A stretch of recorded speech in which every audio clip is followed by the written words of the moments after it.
He's not just touched the lives of millions of people, he's transformed the lives of millions of people. He's the author of many books, including Goals, which has transformed my life, and I'm certainly hoping that he'll sign before he leaves today. He's the CEO of Brian Tracy International, which website is briantracy.com, and we are absolutely honored and delighted to have him here today. Brian, welcome, sir. Thank you, Anthony. Excellent. Brian, if we can just start with getting to know Brian Tracy, some of the sort of personal things about you. If we can just start with, where were you born, sir, and where do you live at the moment? Well, I was born in eastern Canada during the war. My father was in the RAF and stationed in Charlottetown, Prince Edward Island. Okay. I grew up in Toronto, and then my family moved to California and back to Canada. I spent many years traveling, and now I live in California again. Favorite cuisine or restaurant? Anything comes to mind? You know, I have traveled now in 98 countries, and I like virtually everything. I like Italian food, I like Indian food, I like Mexican food, I like French food, I like everything. Thank you. Airline food, presumably, as well. Yeah, well. Top vacation spot? Hawaii is my favorite, but also also Austria and Switzerland. Fantastic. And your favorite website, apart from briantracy.com? It's probably Google, because I can get so much information so fast. And your number one passion outside of changing the world and inspiring us all? Well, I love to read, and I love my wife and children, so we spend a lot of time together. So I'm not working, I usually spend time with my family. You're the world's expert at the psychology of achievement, amongst other things. But how did you get into this space? Was there an epiphany moment when you thought, this is what I want to do for the rest of my life? Well, yes, I remember discovering something that was astonishing to me, and it was that your level of self-esteem or self-worth, your sense of personal value, the amount that you like yourself and respect yourself, determines the entire quality of your life. It determines the goals you set and how big they are. It determines how much you believe in yourself, which is how much you persist in your goals. It determines what you learn. It determines how much you like other people, how much they like you back. So the psychology of achievement is based around this concept that the more you do the things that make you feel good about yourself, which is setting goals, working toward them, treating people well, learning, taking good care of yourself, all the positive things that you do, raise your self-esteem, improve your self-image, improve the quality of your relationships with other people, and enable you to have a wonderful life.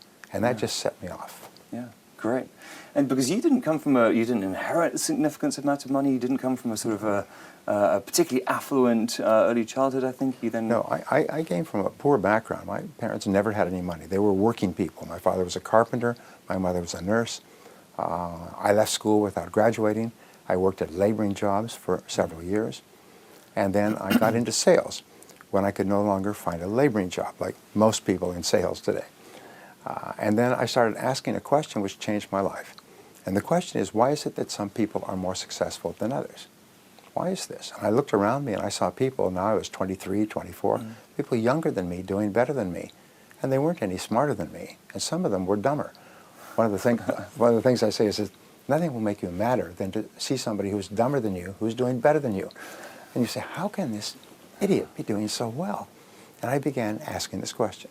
In selling, I began asking, why is it that some salespeople are more successful than others? And I did something that very few people ever do, I found later, is I went to the best salespeople and I said, how come you're so successful? And they told me what they were doing, and I did it. And I made more sales. And so people said, how come you're making so many sales? So I told them, and they did it, and their sales went up. And when I got into business, I asked managers, how do you manage in a business like this? How do you organize it? And they told me, and I did it. And so one of the greatest success principles that you'll ever find is learn from the experts. Learn from the people who are already demonstrating the results that you want to get.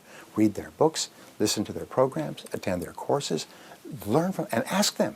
And they will always tell you. And you can save yourself years of hard work by simply learning from people who've already learned it by themselves. Yeah, fantastic. As I mentioned to you, you've studied and you've gone through and you've learned what is it that makes people highly, highly successful in whatever field there is. So we're going to go into some details later on, but sort of at a macro level, what are the top 2 or 3 things that world-class people do? Well, world-class people have a much bigger vision of what is possible for them. Yeah. One of the things techniques I learned many years ago from an expert was called X to 10X. X to 10X, which means imagine that you could go from X, your current income, to 10X, 10 times your current income. And your first response to that is that's completely preposterous. There's no way that I could increase my income 10 times. Yeah. It's not possible. So then I'll ask an audience, I'll say, well, is there any chance at all that you could increase your income by 10 times in the course of your lifetime? Is there maybe one chance in 1,000? Everybody will say, well, there's maybe one chance in 1,000. Okay, then I'll say, well, now how many people here from the time you took your first job until now have already doubled your income? Every hand goes up. Tripled, most hands go up. Quadrupled, lots of hands go up. I said, so you already doubled your income, tripled your income. So all you need to do now is do the same things that you did to double and triple your income, and you'll double and triple it again, and double and triple it again, and then you'll have increased your income 10 times. And there are people all over the world who are earning 10 times as much as you, and they're no better and no smarter than you are. And what this does is it explodes your thinking, because most of us begin to develop narrow thinking around our current income. And then we adjust our lives, we adjust our appetites, the restaurants we go to, the food we eat, the home we live in, the clothes we wear, the car we drive. We forced our whole world to fit into our current income, whereas top people create a vision. Here's an interesting point. Peter Drucker said that if you do not have a vision to be a world leader when you start your business on your kitchen table, you'll probably never be very successful. So if you're starting your business on a kitchen table, imagine you could be a world leader. And then you ask the question, well, if I was the world leader in my field, how would I be different from today? How would my company be different from today? We were just talking earlier about Steve Jobs and Apple Computer. Steve Jobs and Steve Wozniak started out in a garage with an idea to put together pieces and make a little Apple computer that people could have at home. Bill Gates of Microsoft started off with this idea that if they could make it usable, you could have a PC on every desktop. Everyone's heard about that. That was his vision, a PC on every desktop in the world. When he said this in the late 70s, everybody said he must be crazy. The heads of the IBM were saying, there's no reason for anyone to have a computer at home. There's no reason for anyone to have a personal computer. And within a couple of years, they were literally avalanched out of the business because you find that everybody wanted a personal computer. The only question was the technology to build it and the programs to operate. Today, if you don't have a computer, you're living in the Stone Ages. People, your telephone is a computer. You have an iPad, you have a computer at home, you have a... So you start thinking of, if your business was world class, if you were world class, how would you be different from today? And then here's the key. This is the key. Take the first step. The first step is always the hardest step because it forces you, like a chick breaking out of an egg when it hatches. The first step forces you to break out of your comfort zone. And the comfort zone is so strong that probably 90% of people are held back from their full potential all their life because of this vice-like comfort zone. And when you take the first step, the only way you can do it is break out. And suddenly you see the second step and the third step and the fourth step. And then as you take the steps, your self-esteem goes up and your self-confidence goes up and you become more creative and you start to think of all kinds of ideas. And people say, what has gotten into you? I mean, what are you smoking? Because whatever it is, you should share it with the others. And so this is the difference between top people, is they have a big idea of what's possible and they take the first step. Yeah. It's interesting because you talk about when in your book Goals that people need to almost do magic wand thinking when they're writing their goals. Yes. It sounds like you're talking about there with a sort of an unbelievable vision. It sounds it's similar and linked to magic wand, isn't Yes. it? What I do is this: I take out my magic wand. I always have my magic wand, and I'll do this with every audience. I'll say the key to success is what is called future orientation. That means top people, top 10% of people, think about the future most of the time. They think about the future most of the time, and they practice a concept used by top people called idealization. They idealize, they imagine they have no limitations, and they imagine you could wave a magic wand and make your future perfect in every way. So we say there's 4 areas. The first area is, of course, your income, your career, your work. If it was perfect, if you're earning the kind of money you wanted, doing what you wanted to do with the people you wanted to do it, what would it look like 5 years from now, and how would it be different from today? And the same thing we say is with your relationships and your family. If your family life and lifestyle was perfect, how would it be different from today? I just spoke to somebody who asked this question. He was really shocked because he found that he was working 12-hour days. He was seeing his kids once or twice a week. His wife was frustrated and irritated. He'd come home late at night and he'd watch television. And he realized, the reason I'm trying to be successful is so I can provide a good life for my family. And here I am ignoring my family. So he began to idealize and say, if my family life was perfect, what would it look like? He said, I would have dinner with my family every night. And so he changed his schedule, so he got his work done, and he would have dinner with his family every night. And then he would play with his children, and then he'd put them to bed, and then he would work later in the evening, and then go to bed at a reasonable time. He said, transformed his family life completely. And so, but if you don't think about these things, you'll just go on the same way forever, doing what you're doing. Yeah. Ask if your health was perfect, how would it be different? And finally, if your financial situation was perfect in every way, how would it be different from today? And then, what is the first thing you could do, the first step, right now, to make your future life perfect in every way? And whatever it is, just take the first step. Yeah. Interesting. Because it sounds like there you've got the visualization of, like, you know, the ideal future, which is a good thing for you to be doing for your subconscious anyway, but then also linking it down to what are we actually going to do next to deliver this. In terms of, you talk about in goals, you should write them all down. The key thing seems to be writing them all down. Yes. But in terms of goals, should you write them on, it's a very small practical point, but should you write them on pieces of paper, computers, media? Does it not matter necessarily where you write these goals down? Is there any thoughts on that? Well, I teach a program. It's an advanced coaching and mentoring program to business owners. And I tell them that if you come and work with me for 1 year, I will show you how to double your income and double your time off within 12 months.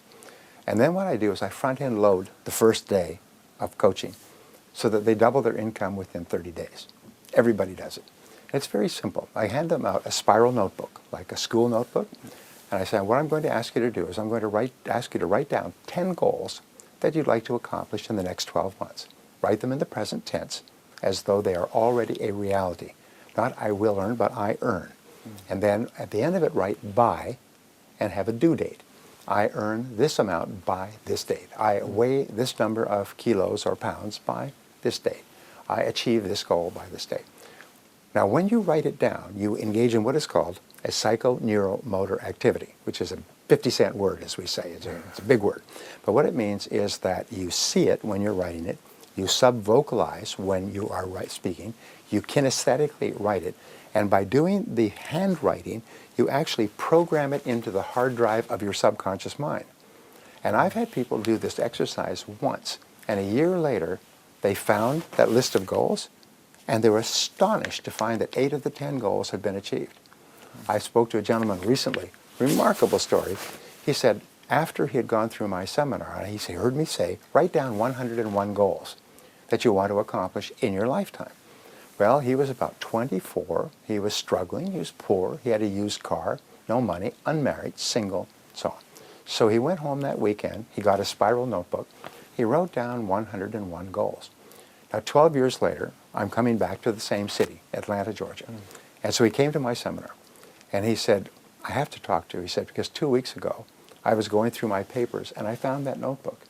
And I said, there's that notebook I wrote so many years ago.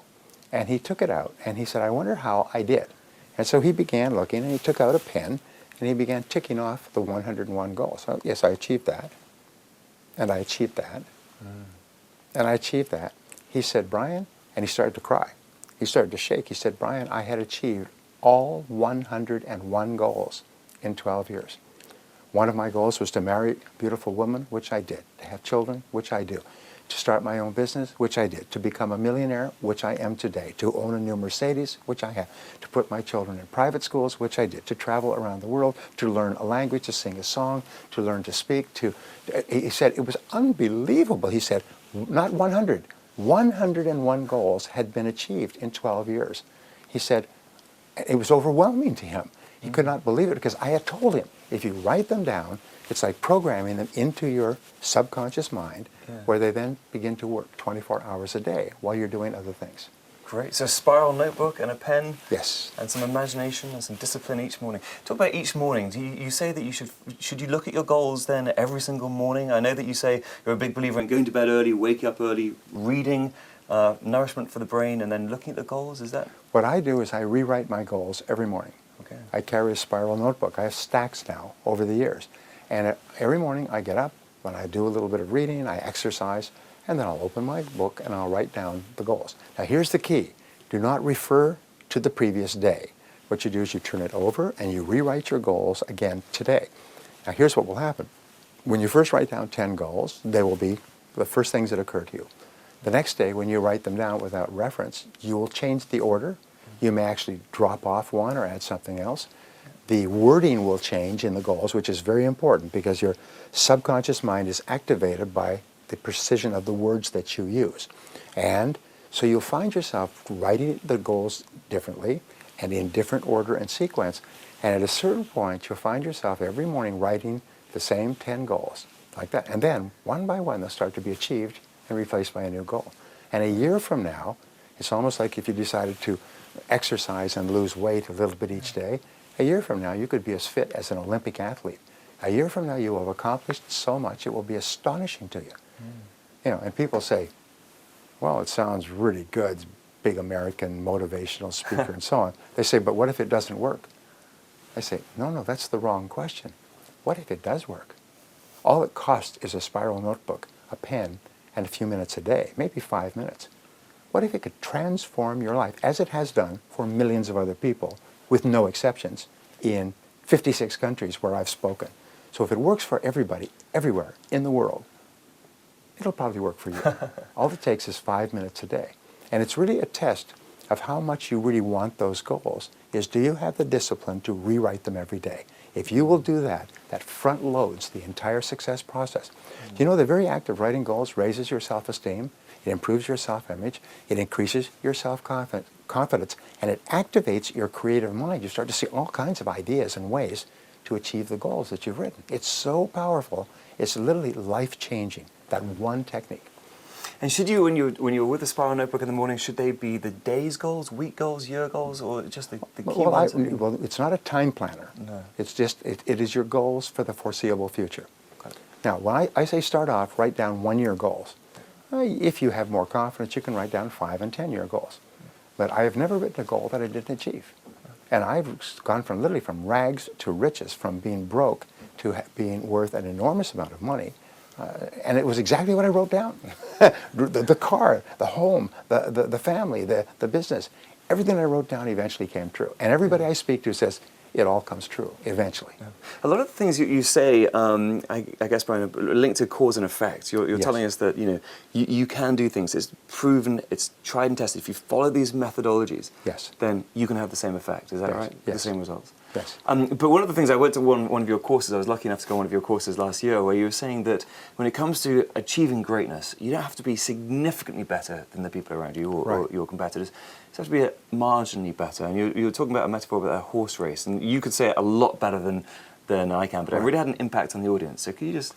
Well, we call this the winning edge technique. We find that top people have edges. They're a little bit better. Just like the Olympic athletes win by an inch, they win the gold, and the person who comes in 2 inches later doesn't even appear on the winner's stand.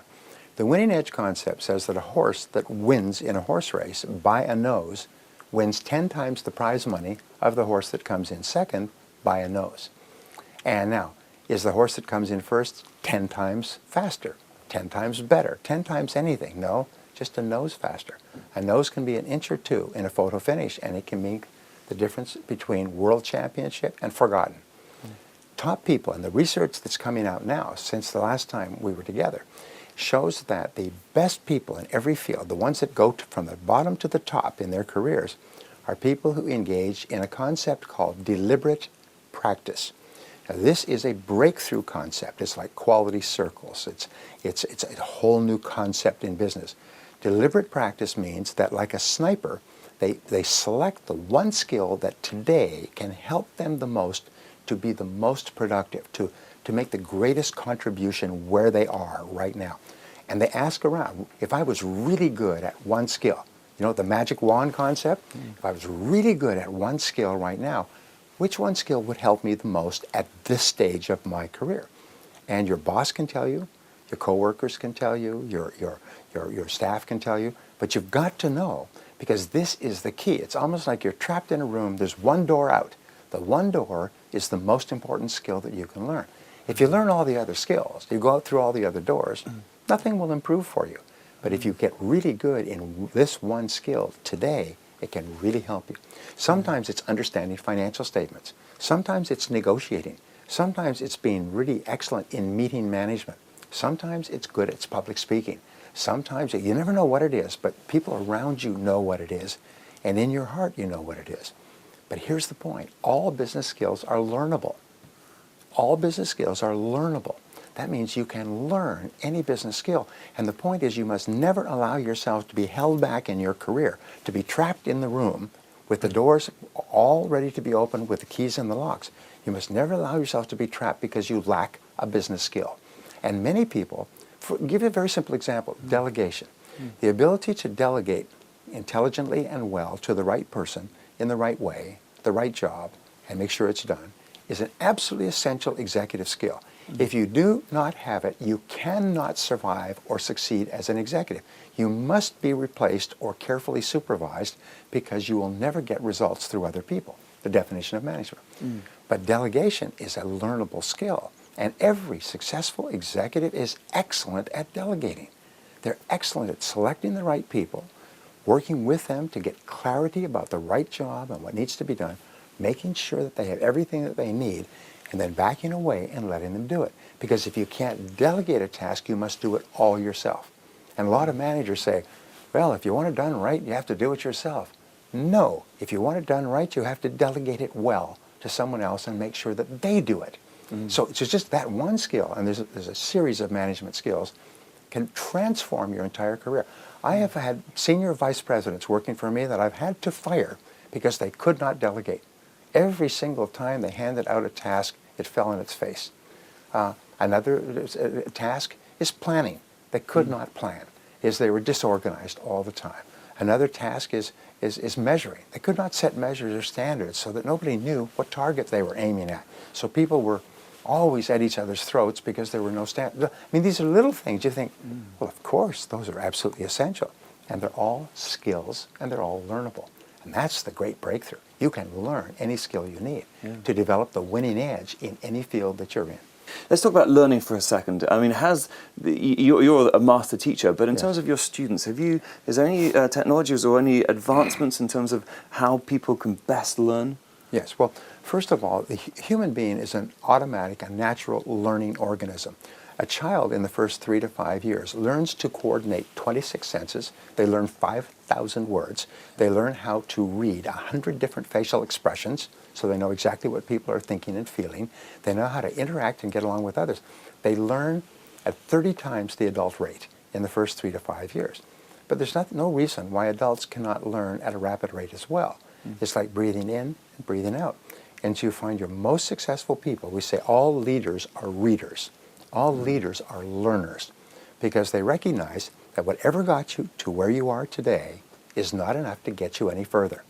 You've got to be continually upgrading your skills. And sometimes one new idea at the right time, if it's the right idea for you, will save you 5 years of hard work. I was listening to an audio program last year, and I heard one concept on that audio program about business success that triggered a whole series of ideas of how you could implement that process. It's a very simple idea, and it's based on this, is that 90% of all business success is having a great product to start with. It was just a throwaway line in an interview. And I stopped the CD, and I started thinking about that, and my mind was churning. Just look at all the struggle we work for in business. We start a business, we're working, we're in competition. But 90% of your success is having a great product. And a perfect example is the iPod, iPhone, iPad. Every time people use this, what do they say? They say, this is a great product. The car that brought me over here today, Michael, the driver, has got an iPad. And he said his wife got it for him for Christmas. He said, this is a great product. He said he can't live without it. Well, So I said, how do you measure how successful you are going to be in business? How do you predict your business future? It's very simple. It's the percentage of times that your customers, after using your product or service, say, this is a great product. This is a great service. This is a great company. Because without exception, all successful businesses trigger that response. So you can take every planning and organizing, upgrading your skills, learning, staff, customer service, sales, marketing, everything comes right down to this: how often people say, after consuming your product or service, this is a great product. We went to a wonderful Indian restaurant just around the corner from the hotel last night. So we said to the concierge, is there an excellent restaurant around here? He said, what kind of food would you like? Obviously, we said, well, how about Indian food? They said, yes, one of the best Indian food restaurants in London is just off Gloucester Road. It's about a 5-minute walk. So we walked down there, and we walked in, and we sat down. It was beautiful decor, high ceilings, beautiful lighting. We sat down, and the food and the service were outstanding. And what we said is, this is a great restaurant. I mean, we want to come back here. We want to come back and bring our friends. We want to bring our spouses. We want to tell other people to come here. If you can trigger that reaction in your customers, then your future is guaranteed. Now, important point. No company starts off with a product or service that triggers that reaction. The first product or service may satisfy some people, but now you just improve it. You just continue to improve it until you hit that critical point where people start saying, geez, this is a great product. Then you know you've hit it. And every product has to trigger that. And they don't start off that way. You keep improving them and improving them. Improve your service, improve your people, improve the product. If you can do that. So there's that one idea that I have generated more than $1 million in new revenues by taking that concept, expanding it like a horizon, and teaching hundreds of business owners how to install this greatness system within their business at every level, from planning, organizing, marketing, selling, customer service, business manager development, and so on. So now companies will walk out of my process and literally double the size of their business in 30 days. And when the economy is in a recession, their businesses are booming. People say, why? Well, because they've got great products. They've got great people. You see what I mean? Yeah, it's one concept like that. But you never know where you're going to find a concept like that. So you've got to be like a radar scan, screening the horizon, looking for those concepts, reading, listening, talking, asking questions. And every so often, boing, like the lightning strike in the cartoon, you get this lightning strike. One idea can save you 5 or 10 years of hard work. So it's as you were saying, it's like you're reading. I think you've mentioned before the interview, you do about 3 hours of reading each day, so you're certainly constantly learning. But it's almost like separating. What that was the ability to separate out of just one idea out of all the millions of other ideas that you could have absorbed. So how do you make sure you incorporate the right idea? Is it the one that... Well, you have to understand that there is a great power in the universe that is trying to get you the ideas you need to achieve your goals. So you go right back to, I want to increase my income. So I say to people, you want to double your income in the next 2 to 3 years? Everybody says yes. I say, well, it's a reasonable goal. A lot of people in this room will double their income in the next 2 or 3 years. So how do you do it? And I say, well, could you increase your productivity? Because your income is determined by the value of your contribution, the results that you get for others that they will pay you for. They say, well, yeah, so could you increase your productivity by 1/10% in 1 day? That's 1/1000th in a day. Could you be 1/1000th more productive in 1 day? And people say, well, of course, you could probably be twice as productive in 1 day if you just focused on your most important task and did only that. But let's just say 1/1000th. We're not talking about 100%, we're talking about 1/1000th. Having done it for the first day, could you do it for the second day? Yes. Could you do it for the third day? I mean, if you're really determined. If you had a gun to your head, could you do it? Yes. So you could do it for 5 days. Well, that would be 1/2%. Do you think you could be 1/2% more productive over the course of an entire week? They say, well, of course. 1/2%. Could you do it for the next 4 weeks? Now, there's 13 4-week months in a year, 52 weeks divided by 4. So having done it for a month, that's 2% more productive in a whole month. Could you do it for the next month? And the answer is yes, because now you're getting into the rhythm of better productivity, you're learning new skills, you're managing your time better, and so on. If you do this for an entire year, at the end of a year, you'll be 26% more productive. That's without compounding. Could you do that? Could you do that if you really wanted to? If your life depended upon it, could you do it? People say, yes, of course. Well, having done it for the first year, could you do it for the second year? And they say, well, yes, of course, because now you're into the rhythm. It's easier and easier. It's like skiing. You go faster and faster and faster. You develop what is called the momentum principle of success. Could you do it for 10 years? Well, 26% compounded over 10 years is 1,004%. So you'd increase your productivity, performance, and output, and your results by 10 times in 10 years. So you'd increase your income 10 times as well. And people will line up at your door to hire you at 10 times what you're earning today because you are so valuable and so productive. And people say, And I say, I just told you, that's what everybody does. Everybody who's earning 10 times as much as you did not do it in a big leap. If it's a big leap, it gets into the newspapers. But the people who are doing really well did it incrementally. It's called the law of incremental improvement, or the law of accumulation. It's every great success is an accumulation of many little tiny efforts that nobody ever sees or appreciates. But they start to accumulate like a snowball. They start to build up and build up. And over the course of years, the person is more and more productive. And when you're looking for ideas, you'll have ideas that will help you to be more productive. I could do this and I could do that. And you read this article. Oh, that's a great article. Sometimes you just find one idea that will cause your life to go off into a different direction, change it completely. But you never know what the idea is going to be, so you must bombard your mind with many ideas. Just knowing that the right idea will come to you at the right time. Yeah. And it always does. It always does if you will just keep being open to new ideas. Yeah. It's incredible because, but you've got to have those goals in the first place in order to actually then trigger those ideas. Yes, absolutely. It's like you want to start off to a distant destination. Well, you've got to be clear about the destination. Then you find the way to get there. You find the right route, the wrong route. You change this, you stop this. You go here, you go there. But you've got to be clear about where you're going. Yeah. It's like if you're going through London traffic. Oh, my Lord. I mean, you have to be turning and twisting and turning and in and around and back and corners, everything else. But you know where you're going. So it's the final goal that organizes your entire trip. If we can talk about now sort of time management, because we talked about sort of the vision, how to have inspirational goals, right. Using the magic wand, not setting too low bar goals, high ones achieving. But let's talk about how you can actually implement this on a sort of day-by-day basis now. I mean, you wrote that the book Eat That Frog, phenomenal book.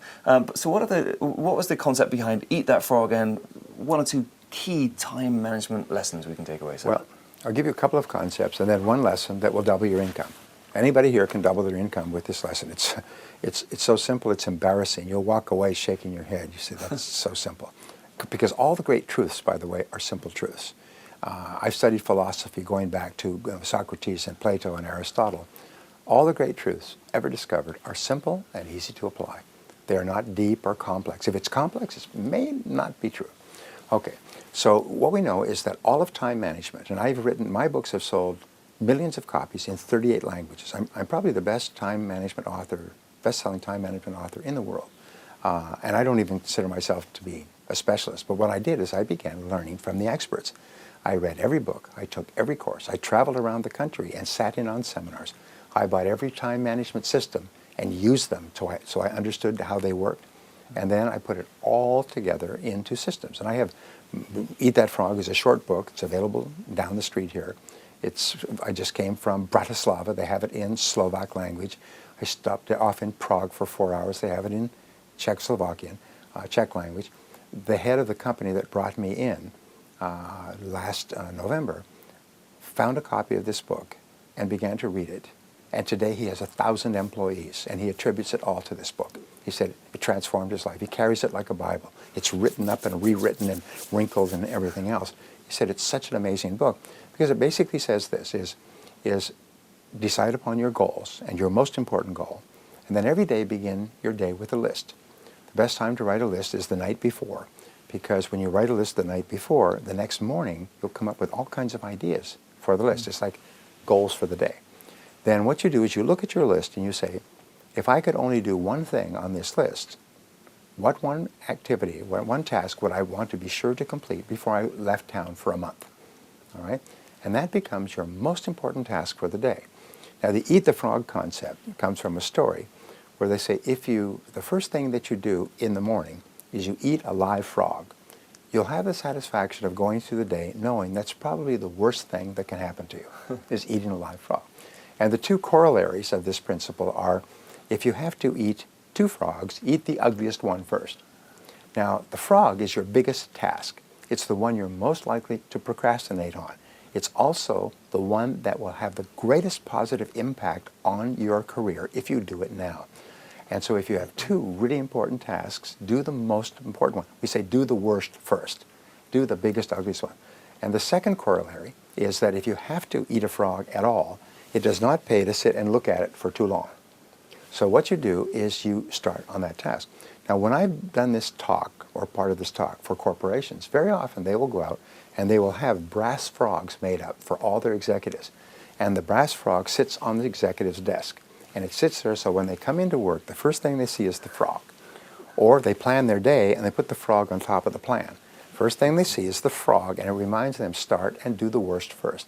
Do the task that has the biggest ramifications first. And then discipline yourself to work single-mindedly at that task. No matter what happens, if you get pulled away, keep coming back to the task, like a gyroscope keeps coming back to center.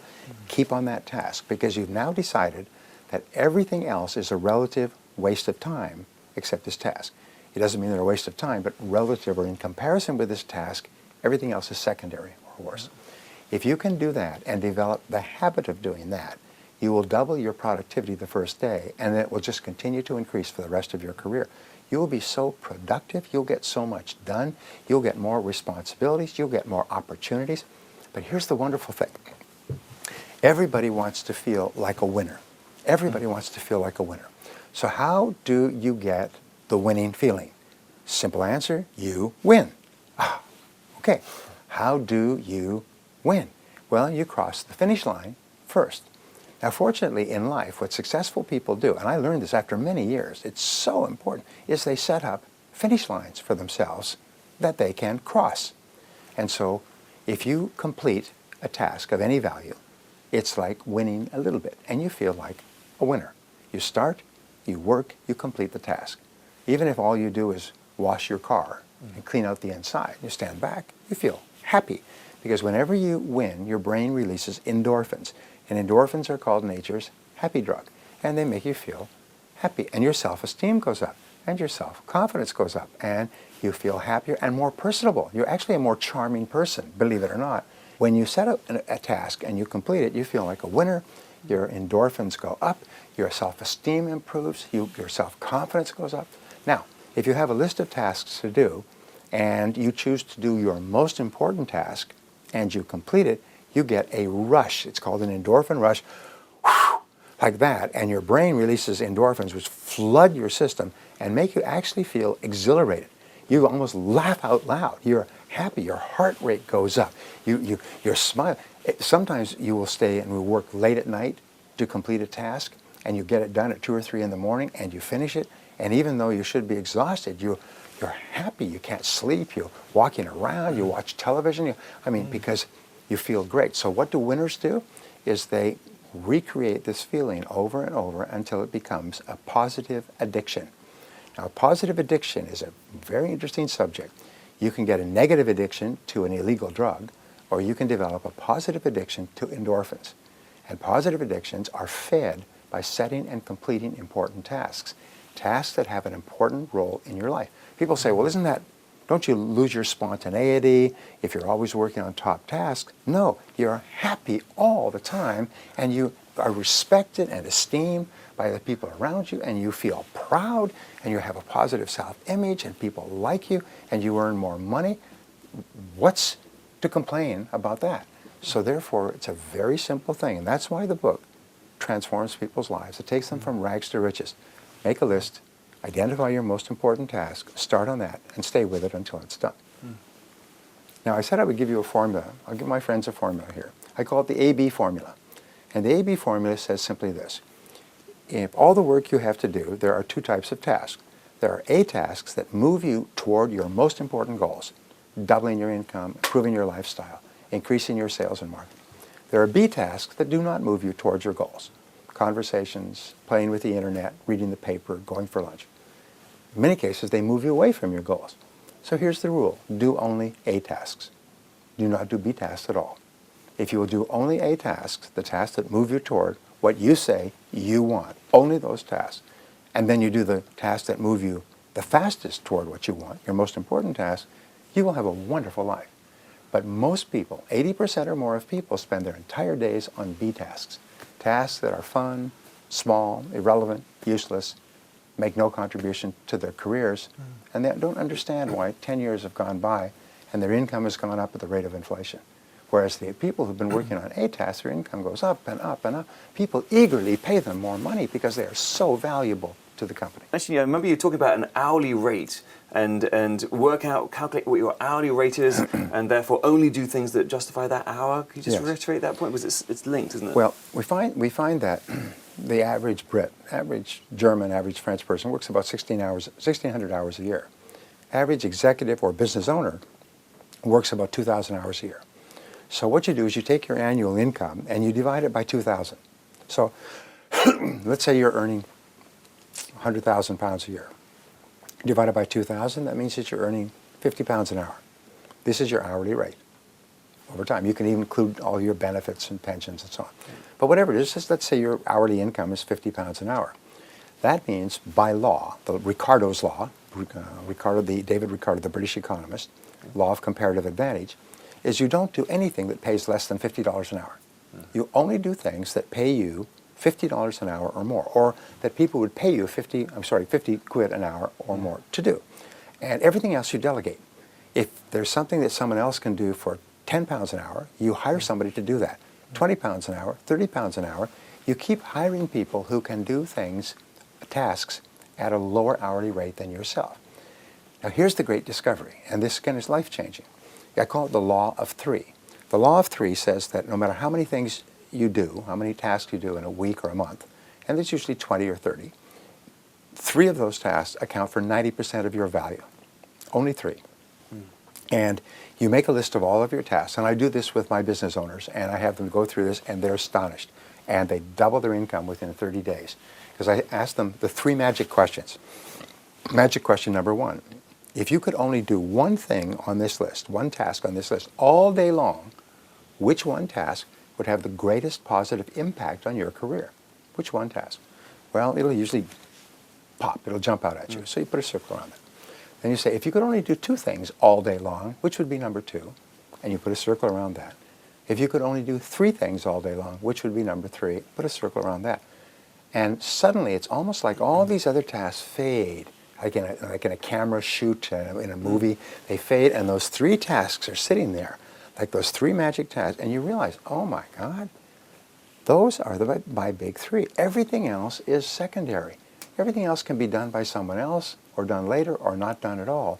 And then you focus on the 3. So here's the rule for doubling your income, and doubling it again, and doubling it again. Do fewer things, but do more important things, and do them more often and get better at them. Repeat.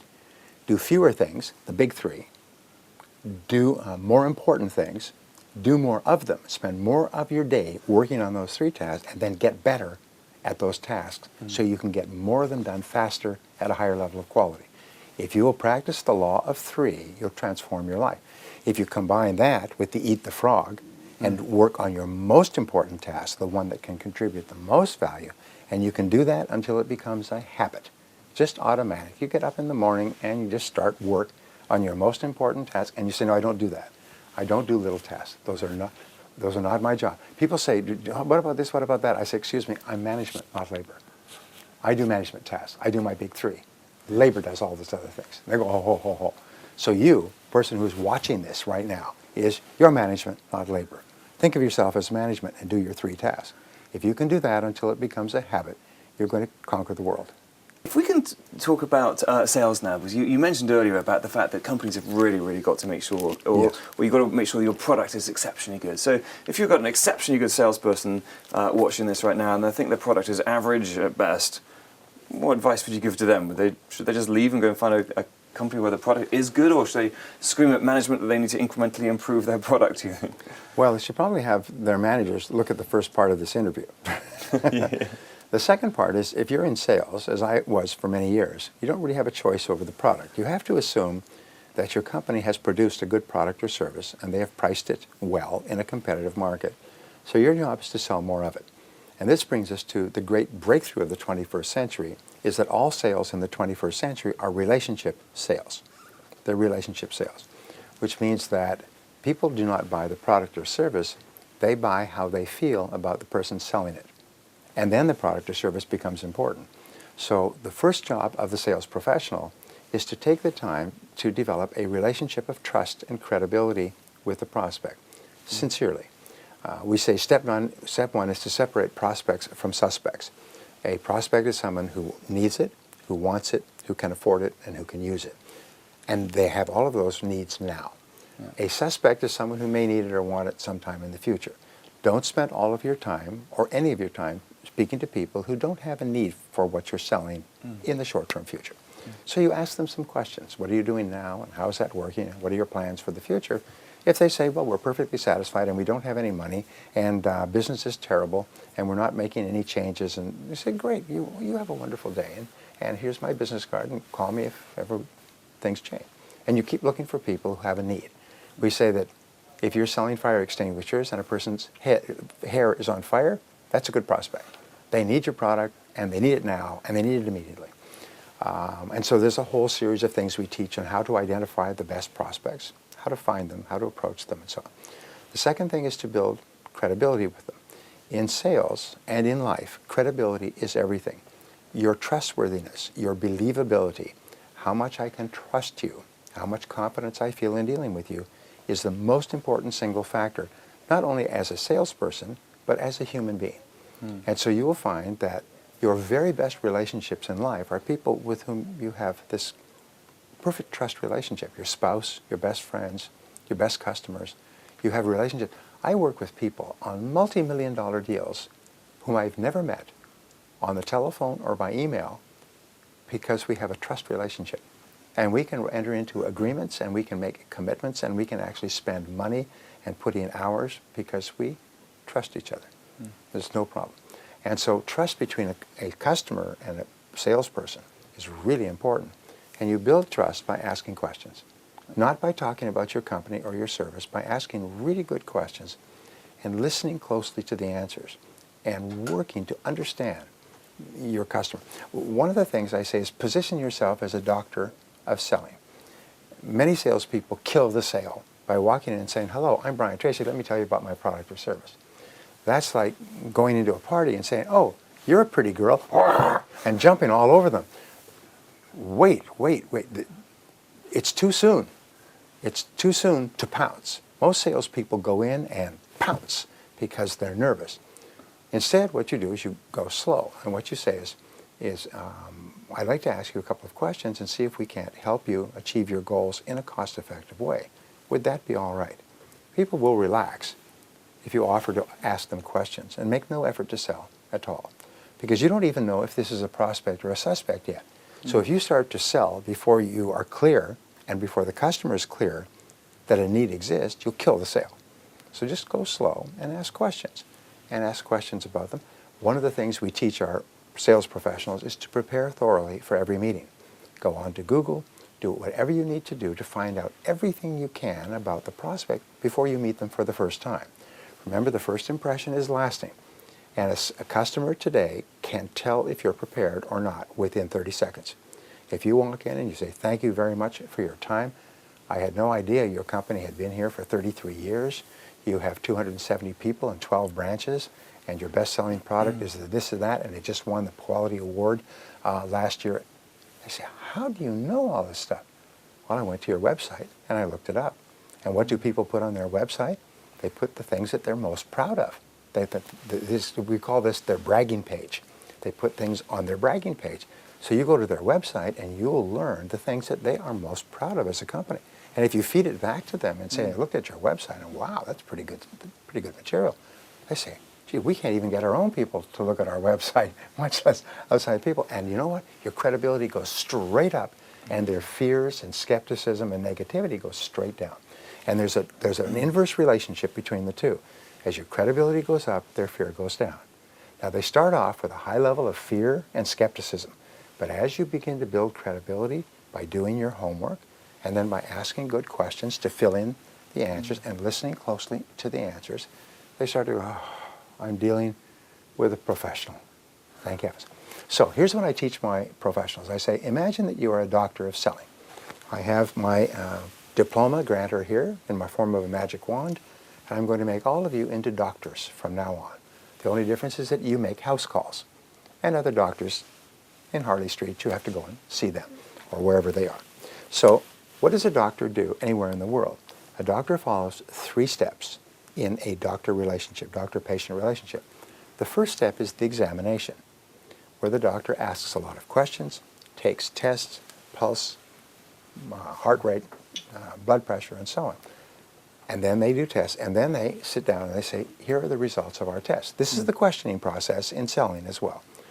Here's the diagnosis. Here's what we think you need. Here's the situation that we think you have. And the customer says, yes, that sounds like what I have. That's what I need. The waiter says, this is what I would recommend for you based on what you want to eat. And you say, yeah, that sounds good. Then the prescription is, now here is what I suggest. And this is where you offer your product or service or close the sale. So it's always examination, diagnosis agreed upon, and prescription. What most salespeople do is they commit what we call sales malpractice, is they walk in and they go straight to prescription. And they start talking about what the product or service will do and how long their company's been in business and how long they... The customer doesn't care about that. The customer only cares is, how will your product or service transform my life or work in some way? How will it change me? How will it help me or benefit me? And I don't even want to know that until I get to know you, and so I trust you, and you get to know me so that your recommendation has some value. Imagine if you went into a restaurant with many dishes and you say, what would you recommend? And they say, this and this. Well, don't you want to know what I like or what I want? Or, no, I don't know, everybody likes this. Well, that's how most salespeople sell. They just walk in, they assume that whatever somebody else bought, this person wants as well. So they start talking about the product. And that's the same as pouncing on a girl at a social gathering when you meet her for the first time. So don't do the pounce, just stop.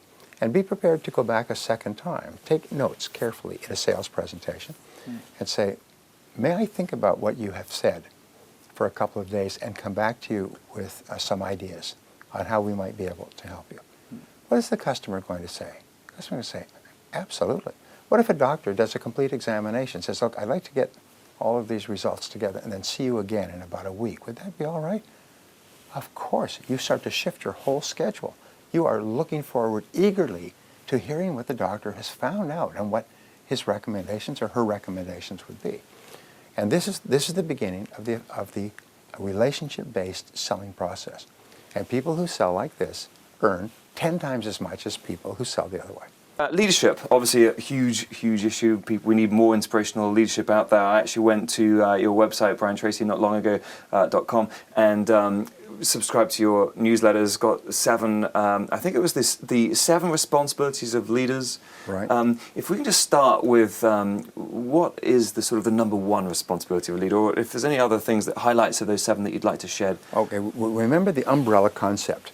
Is I read all these books about leadership and be a leader and everything else, and I think a lot of them are nonsense. They're written by academics and they're written by consultants. A leader is a person who gets results, and their measure of leadership is how many results you get and how predictably you get results. And there is a wonderful osmotic process in our society, in the free market, in the private sector, is that if you get results at one level, you'll be given higher responsibilities to get results at a higher level and a higher level. And when you look at the presidents, I was reading an article about the head of one of your diamond companies here in London. This man is a billionaire, and he started off working at a jewelry store sorting stones and talking to customers. He now is one of the great diamond merchants of the world. I think his name is, maybe it's Graf or something like that. But here's a man who started off, and he was able to get results dealing with customers across the counter. And then he was able to get results helping other people in the store.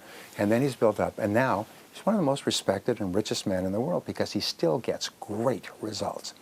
And getting results is learnable. You can learn to get lots of results. So that's the umbrella.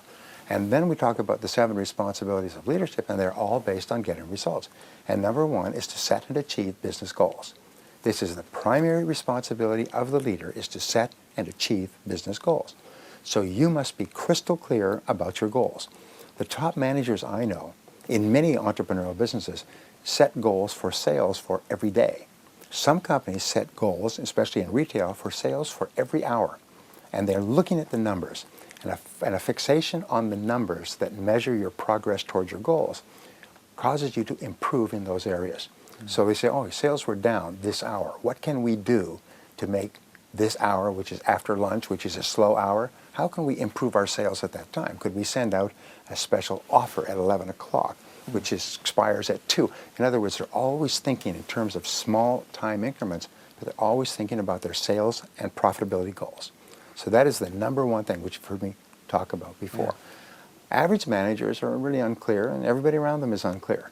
Key managers are crystal clear, and everybody around them is crystal clear about the goals. Everybody's pulling in the same direction, just like a sports team. They're very clear about what they have to do in soccer to make a goal. They don't run around the field and kick the ball here and there and shout at each other. No, they're absolutely laser focused on getting that ball into the net. And that's the job of the manager. Yeah. Nobody else is responsible for that. Okay, great.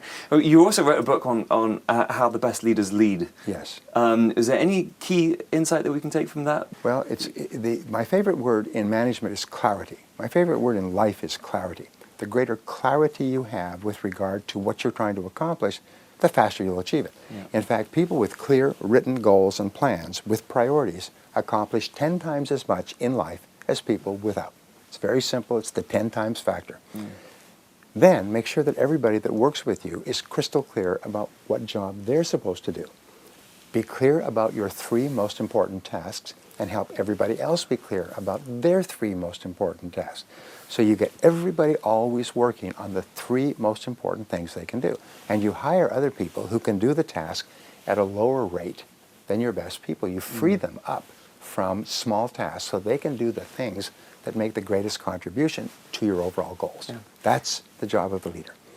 You mentioned Steve Jobs earlier in this interview, and we have other CEOs that are trying to model Steve Jobs and other, but for the aspiring CEOs or CEOs out there that are watching this video, is there any specific advice for them, or what you feel the best CEOs do? What is the sort of the job and activities of the best CEOs in the world? Well, I studied the subject and written about it, but Jim Collins wrote a book, Good to Great, 5 years ago, still a top-selling book.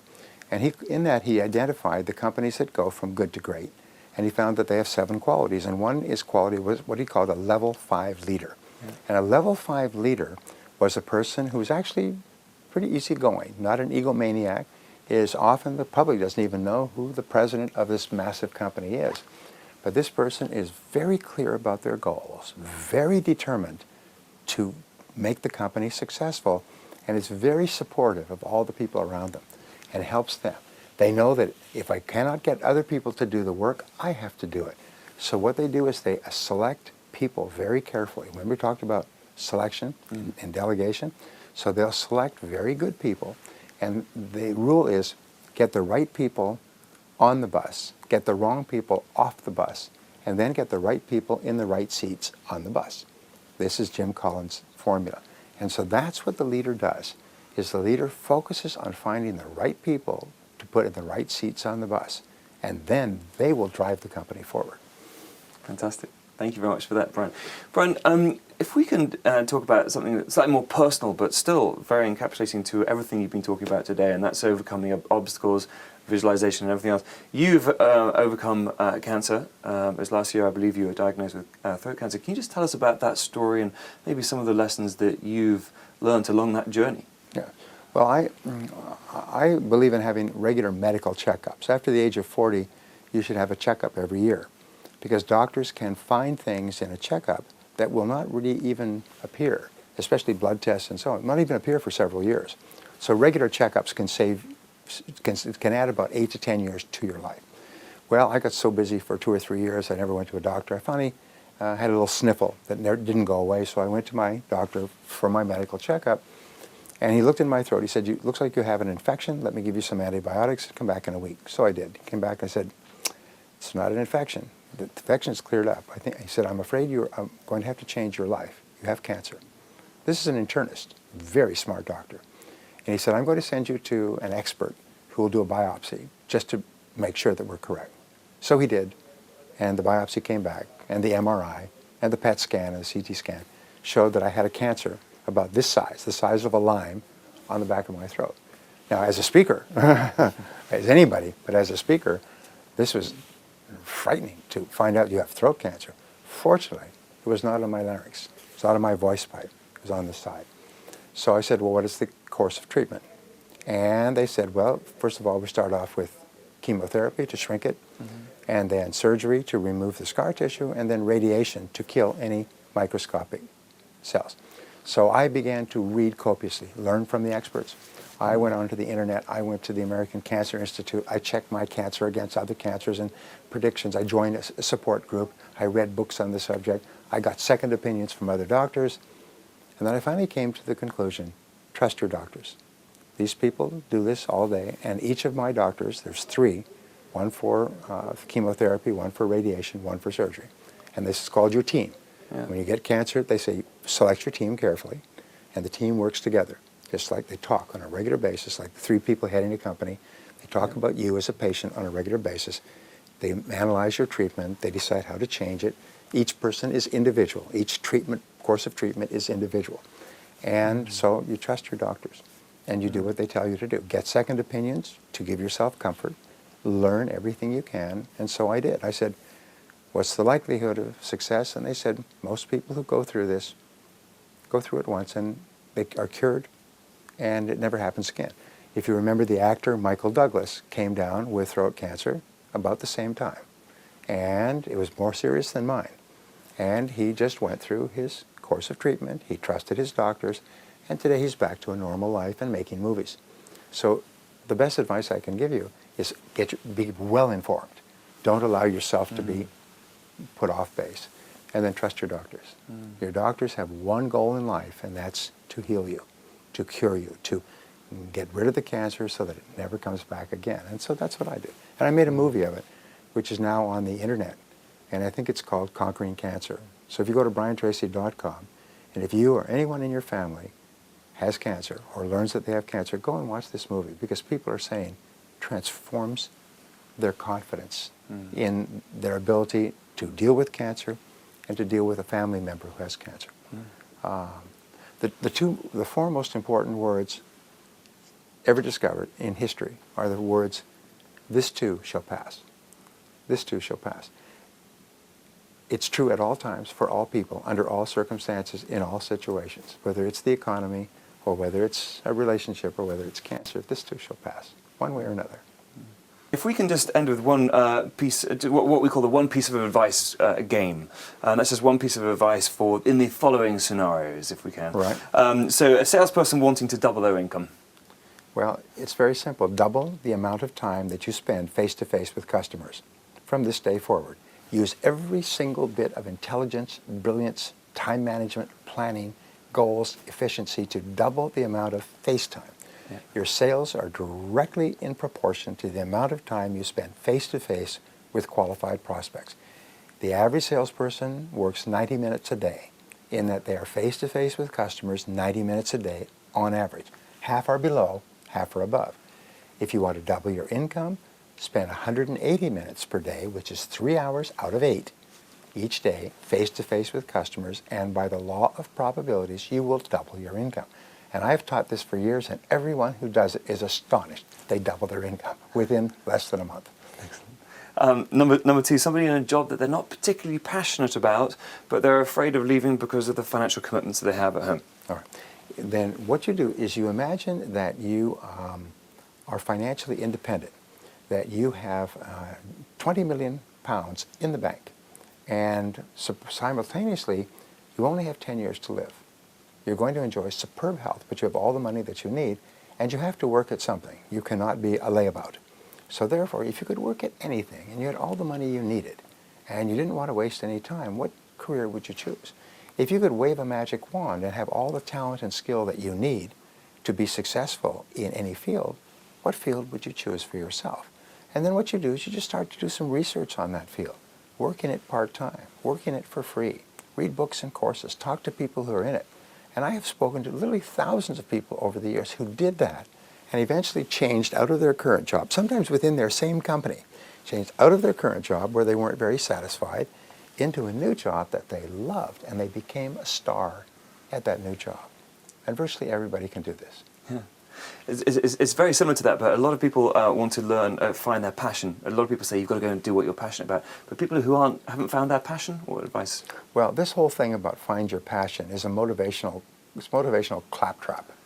The way that you find your passion is whatever job you have to do, throw your whole heart into it. And this has been discovered for centuries. Throw your whole heart into what you're doing, and you'll find out very quickly if this is the right work for you. If it's not, you won't get any excitement or happiness from it, so then change. Many people don't realize that until you throw your whole heart into something, you don't get anything back. And so what they do is they say, well, I'll try this and see if it works, and if it does. I read this wonderful line 2 weeks ago. Every so often I come across a great line. It said this, is work is never fun until you're good at it. And so when you begin at a job, it may take you a year or two of hard work to become good at what you're doing. Then it becomes fun. Then it becomes your passion. Yeah. And many people say, oh, find my passion, find my passion. No, do your job right well and do it really well and get really good at it. And if when you're really good at it, if you still don't enjoy it, then look for something else. Excellent. Somebody who knows what they should do from an intuitive perspective, but they're feeling the fear and they're not taking action. All right. The greatest obstacle to success, to answer your question, is the fear of failure combined with the fear of rejection. The fear of failure is, what if I lose my time, lose my money? The fear of rejection is, what if I make a mistake and somebody disapproves of me? We are obsessed with the opinions of others, and we're obsessed with failure. Now, we find that the great discovery in all of human history is that you become what you think about most of the time. Top people think about their goals all the time, and surprise, surprise, they create wonderful lives for themselves. Average people think about television and sports and socializing, and surprise, surprise, that's what they're doing 10 or 20 years later. You also become what you say to yourself.